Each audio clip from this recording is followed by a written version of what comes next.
నమస్తే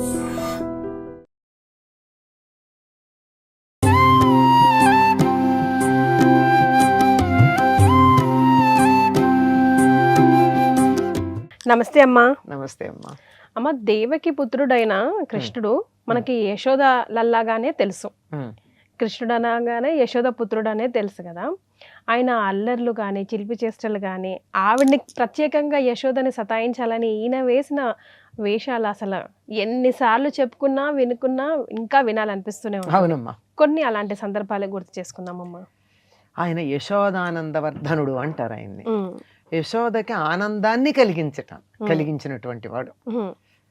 పూర్వజన్మలో యశోద ఎంత పుణ్యమో చేసుకుంటే కదా ఈ జన్మలో అతన్ని ఎత్తుకుని ముద్దాడి అల్లరి చేస్తూ ఉంటే చూసి ఆనందించే అదృష్టం కలుగుతుంది. ఒక సందర్భం ఉందమ్మా, అనేకం ఉన్నాయి. కొన్నింటికి ఆశ్చర్యపడుతూ ఉంటుంది, మళ్ళీ అయోమయ స్థితిలో బయటకు వస్తూ ఉంటుంది. ఏమిటంటే ఆవిడ ఒకప్పుడు ఉయ్యాలూపుతూ జోలపాడుతోందిట. రామో నామ బభూవ అన్నట్ట. అంటే రాముడు అనేటటువంటి రాజు ఒక ఆయన ఉండేవాడు అంటే అన్నాడు ఆయన. అంటే నిద్రపోతూ మరి పడుకునేటప్పుడు కథ చెప్తే కొట్టాలి కదా. మరే కథ చెప్తా కొడతావా అని అంటారుగా మన వాళ్ళు, అలా కొట్టాలిగా అన్నట్ట. తస్యాబలా సీతేతి, ఆయన భార్య పేరు సీత అన్నట్టు. అంటే ఆయన భార్య పేరు సీత అన్నట్ట. అంటే మళ్ళీ చెప్తాడు, తండ్రి ఆజ్ఞను అనుసరించి పంచవటికి వెళ్ళాడు అని కొట్టాట. సీతని రావణుడు అపహరించాడు. అంటే కథలు చెప్పడం అన్నది పూర్వం ఎలా ఉండేవంటే ఉయ్యాలూపుతో కానీ పిల్లలకు కథలు చెప్తూ కానీ పురాణాలు, చరిత్ర, నీతి ఇవన్నీ కథల్లో జోడించి చెప్పేస్తూ ఉండేవాళ్ళు కదా. అవునమ్మా. అప్పుడు అమ్మమ్మలు, నానమ్మలు, తల్లులు కూడాను ఎవరైనా సరే. అంటే ఒక అర్థం పర్థం లేని విషయాలు చెప్పకుండా నువ్వు అబద్ధాలు చెప్పడం మన పాటల్లోనే నేర్పించేటటువంటి పద్ధతి కాదు మనకి. ఈటింగ్ షుగర్ నో పప్ప తింటా షుగర్ పెట్టుకుని చెప్పే పద్ధతి ఏం కాదు కదా. అట్లా కాకుండా నీతి చెప్పే పద్ధతి, చరిత్ర నేర్పించే పద్ధతి. అతడి భార్యని రావణుడు అపహరించాడు అన్నప్పుడు రాలేదు. లక్ష్మణ ధనుస్సుతి అన్నట్ట. ఉయ్యాల్లో పడుకున్నటువంటి నెలల పిల్లవాడు. అది అంటే ముందే తెలుసు కాదు, రామ కథ వింటూ ఉంటే తాను తనదే కదా పూర్వజన్మలోకి వెళ్ళిపోయి తాను రాముడైపోయాడు, తాను కృష్ణుడు. ఇక్కడ యశోద జ్వాలపాడుతోంది, దేవకి వసుదేవుల కుమారుడు అన్న సంగతి మర్చిపోయి తన్మయత్వం అంటే తత్మయత్వం అంటే దానిగా తానైపోవడం. దేనిగా అయిపోయాడు? రాముడుగా అయిపోయాడు. రాముడిగా అయిపోయేటప్పటికీ రాముడనే రాజున్నాడు వరకు బాగుంది, విన్నాడు, అన్నాడు. అతని భార్య సీత, అది బానే ఉంది, నిజమే కదా. తండ్రి ఆజ్ఞ మేరకు పంచవటికి వెళ్ళాడు, అది కూడా బానే ఉంది కదా, బానే ఉంది. కానీ అక్కడి నుంచి రావణుడు అపహరించాడు అనగానే ఈయనకి తను అందులో లీనమైపోయాడు కదా. లక్ష్మణ ధనుసుతి అన్నట్ట. దాంతో ఆవిడ కంగారు వచ్చేసింది యశోదకి. ఏమనుకుంటుందండి ఆవిడ? అంటే ఉయ్యాల్లో పడుకున్న పిల్లాడు, ఇంకా మాటలు కూడా రానివాడు లక్ష్మణ ధనుస్సు అన్నాడంటే ఆవిడ కంగారు వచ్చేదు అని ఉయ్యాలు ఊపడంలో తేడా వచ్చేసింది. అప్పటిదాకా చక్కగా నిద్ర రావడానికి ఏం చేస్తారమ్మా, నిద్ర రావడానికి ఒకే లయలో ఊపుతారు నెమ్మదిగా. ఇలా అలా ఊగుతూ ఉండేటప్పటికి ఆ లయకి ఒళ్ళంతా చాలా హాయిగా అనిపించి నిద్ర వస్తుంది.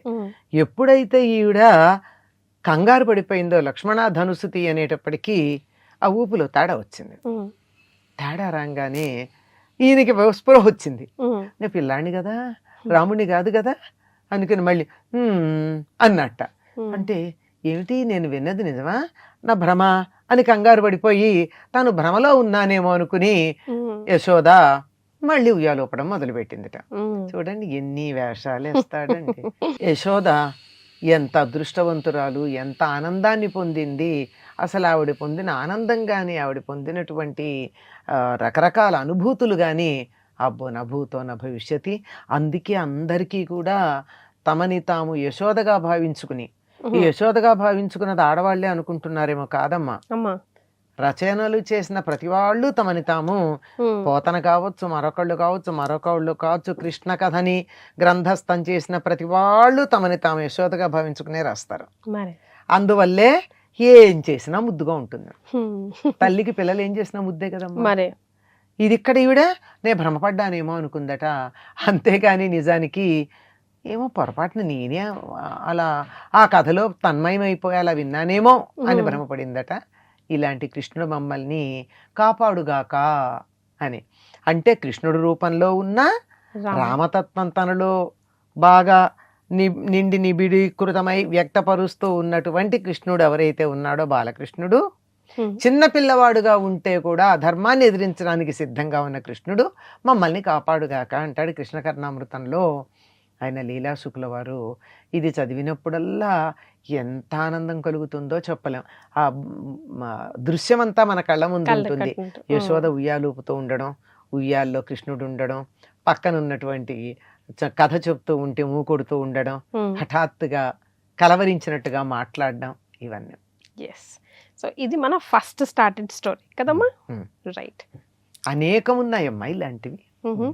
సో 1 by 1 తెలుసుకుందాం ఈ రోజుకి. ఇది కదమ్మా. ధన్యవాదాలు. And for more videos, Please subscribe to iDream. Please subscribe to iDream. Please subscribe iDream. And please subscribe to iDream. For more videos, subscribe to iDream. please like, share and subscribe to the channel. Congratulations, iDream. Subscribe to iDream. Subscribe to iDream. So subscribe to iDream Media. iDream ki iDream team andarki huge congratulations. Please subscribe iDream Media. Please subscribe to iDream. Subscribe iDream. Please subscribe to iDream. iDream అంటే నా కళల ఛానల్ను subscribe చేసుకున్న నోరు తిరుగుతలేదు. మీరైతే గంట గుర్తు కొట్టండి. For more such videos, please subscribe to iDream. Subscribe to iDream. Please subscribe to iDream. Please subscribe iDream Media. Please do subscribe to iDream. Please subscribe to iDream Media. For best entertainment and information, please subscribe iDream. And don't forget to subscribe to iDream.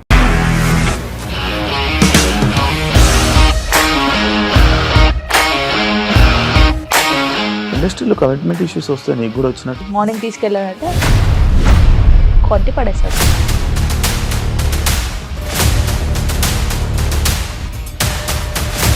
ఒక్కళ్ళు కూడా చూడలేదు ఈ cinema అని చెప్పడానికి కూడా చాలా ధైర్యం కావాలి. అది నిజం కదా, దాంట్లో ధైర్యం ఏంటి? ఇది నెక్స్ట్ డే ప్లేట్ మార్చేస్తే తప్పు కదా. As of now we are comfortable this అని నేను అనుకుంటున్నాను. రష్మిక గారిది మీది ఒకే ఊరు అంట కదా. నీకు కోపం వచ్చిందంటే బాగా తిట్టేత్తరా? తిట్టేద్దామండి. నిజంగా గేమ్ ని ఎలా చేంజ్ చేయగలిగారు? ఏపీఎస్ఎఫ్సి వాళ్ళకి 6 నెలల్లో నేను 6 లక్షలు కట్టా. బిజినెస్ చేయాలనుకుంటే it is as difficult as riding a tiger.